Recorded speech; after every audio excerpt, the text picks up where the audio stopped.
খুলনা জেলার যে 22টি পশু হাট আছে, এই হাটের মধ্যে খুলনা জুরাগেটের এই পশু হাটটি সবচেয়ে বৃহত্তর। এর কারণটি হলো নৌপথ এবং সড়কপথ দুই পথ দিয়েই এখানে গবাদি পশু আসতে পারে এবং খুলনা সিটি কর্পোরেশন প্রচলিত এই হাটটিতে সবসময় নিরাপত্তা ব্যবস্থা যেমন অতিরিক্ত রাখা হয়, তেমনি জাল টাকা সহ বিভিন্ন রকম পশু চিকিৎসা যে কোনো রকম দুর্যোগ মোকাবেলার জন্য এখানে ব্যবস্থা রাখা হয়, যে কারণে ক্রেতা বিক্রেতা সকলের কাছেই এই হাটটি সবচেয়ে আকর্ষণীয় এবং প্রিয়। যার কারণে আমরা বলতে পারি যে খুলনা শুধু না, নড়াইল থেকেও কিন্তু গরু এই অঞ্চলে আসে। আমি এখন কথা বলবো একজন খামারির সঙ্গে, যিনি আসলে কি অবস্থা হাটের এবং আপনি কতটা গরু নিয়ে আসছেন? আমি মূলত গরু নিয়েছি 16টা। হাটের অবস্থা, সার্বিক অবস্থা খুব সুন্দর, ভালো।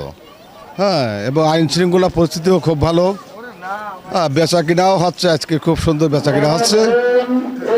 মানে দাম কি আপনারা পাচ্ছেন যে দামটা চাচ্ছিলেন আপনারা? আমরা আগে আশানুরূপ দাম হচ্ছে না, মানে আমাদের গরু লালন পালন করতে যে ব্যয় সেই তুলনামূলক দাম হচ্ছে না। আবার ক্রেতাদের কাছে মনে হচ্ছে যে দাম বেশি হয়ে যাচ্ছে, কিন্তু খামারিরা মনে করতেছে দাম কম হয়ে যাচ্ছে। এরকম একটা পরিস্থিতি হচ্ছে আর কি এখানে। এবং আপনি কি আশা করছেন 2 দিন বাকি আছে আপনার এই সবকটা গরু কি এর মধ্যে বিক্রি করা সম্ভব? হ্যাঁ হ্যাঁ, এটা আশা আছে আমার। গরু বিক্রি হবে, প্রচুর মানে ক্রেতা আছে। হ্যাঁ, গরু আমদানি ভালো আছে। যেমনটি বলছিলেন যে যে আমাদেরকে আমরা এখন কথা বলবো খুলনা সিটি কর্পোরেশনের যিনি এখানকার হাসিলের যে দায়িত্বে আছেন মিস্টার তরিকুল সাহেব। হ্যাঁ, তেনার কাছে জানতে চাইবো, আপনারা তো 21 তারিখ থেকেই গরুটা শুরু করেছেন হাট, এখন আপনাদের কেমন গরু বিক্রি হয়েছে এই কয়দিন? আমরা 21 তারিখ থেকে আজকে এই পর্যন্ত 1300 প্লাস 1300 প্লাস গরু ছাগল পশু আমরা বিক্রি করেছি। এই পর্যন্ত আমরা হাসিল আদায় করেছি 44 লক্ষ টাকার অতিরিক্ত। আর আমরা আশা করি গতবার আমাদের যা টার্গেট ছিল, আমাদের গতবারকে আমরা আশা করি অতিক্রম করতে পারবো। ধন্যবাদ। যেমনটি বলছিলাম যে এখানে গরুর যে ক্রেতারা আছে, ক্রেতারা অনেকেই বলছেন যে গরুর দাম তুলনামূলকভাবে অনেক বেশি, যে কারণে তাদের বাজেট ফেল করছে। অনেকে একবারের জায়গায় 5 বার আসছে। আর বিশেষ একটি বিষয় সেটা হলো যে এই কয়দিন যে তাপদাহ চলেছে, তাপদাহর পরে আজকে যে বৃষ্টি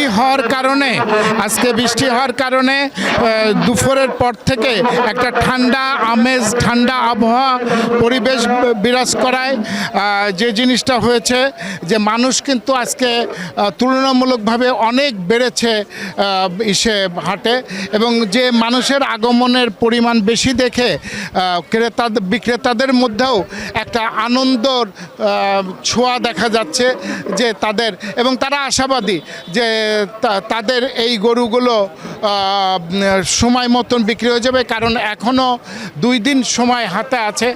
আর সবচেয়ে বড়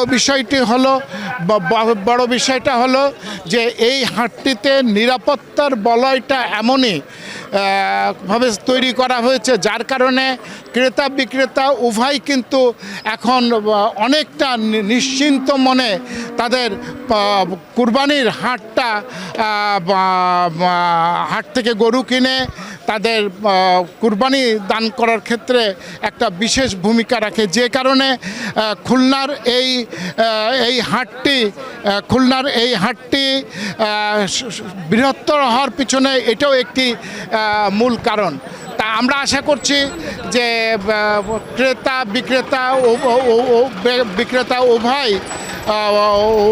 উভয় লাভবান হোক।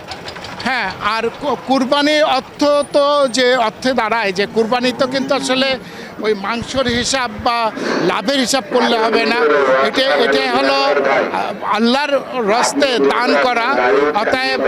অতএব সেই জায়গাটা থেকে যদি আমরা বলি যে দামটা ফ্যাক্টর না, এখানটা পছন্দসই পশু হলেই কিনবে, এবং আমরা আশা করছি এবার ক্রেতা বিক্রেতা সবাই খুশি মনে বাড়ি ফিরবে।